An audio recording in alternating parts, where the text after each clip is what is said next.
Hello, history explorers. Welcome to our journey through time. Today, we're diving into the incredible story of how a small village on the Tiber River grew into one of the greatest empires the world has ever seen. This is part 1, the rise of the Roman Empire. Grab your imaginary time machine and let's go back over 2,000 years. First things first, how did Rome begin? According to legend, it all started in 753 BC with twin brothers named Romulus and Remus. They were raised by a kind she-wolf after being abandoned as babies.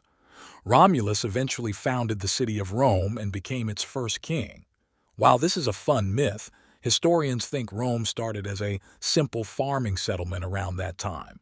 For the first few centuries, Rome was ruled by kings. But around 509 BC, the people got tired of kings who weren't always fair. They overthrew the last king, Tarquin the Proud, and created a new system called a republic. In a republic, leaders were elected by the citizens, well, mostly the men who owned land. This was a big step toward sharing power. Now, Rome wasn't content to stay small. They wanted to grow. Nearby tribes and cities often clashed with them, so the Romans built a strong army. Their soldiers, called legionaries, were super disciplined and used clever tactics, like forming a testudo or turtle shell with their shields to protect against arrows. One of the biggest challenges came from a powerful city across the sea, Carthage. This led to the Punic Wars, a series of 3 epic conflicts from 264 to 146 BC. In the Second Punic War, a brilliant Carthaginian general named Hannibal crossed the Alps with elephants. Yes, elephants, to surprise the Romans. But Rome fought back, led by heroes like Scipio Africanus, and eventually won all 3 wars. Carthage was defeated, and Rome controlled the Mediterranean Sea, which they called Mare Nostrum, or Our Sea. With these victories, Rome kept expanding. They conquered Greece, bringing in amazing ideas about art, philosophy, and science from thinkers like Aristotle and Plato. By the 1st century BC, Rome was a superpower, but success brought problems. Rich generals like Pompey and Julius Caesar became super popular and powerful, leading to civil wars. Enter Julius Caesar.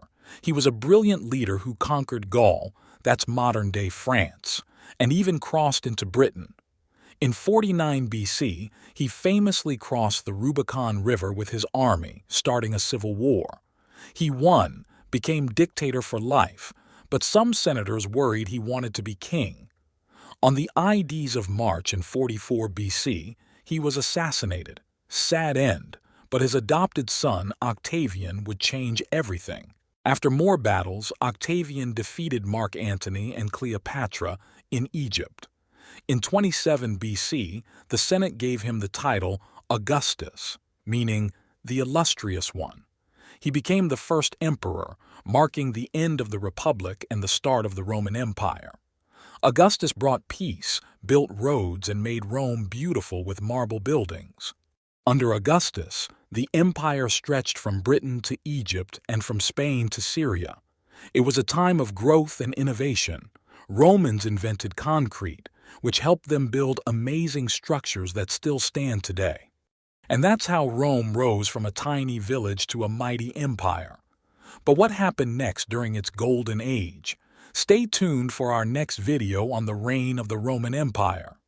If you enjoyed this, subscribe, and hit that bell. Before you go, did you know? The Roman calendar we use today is based on Julius Caesar's reforms. See you soon.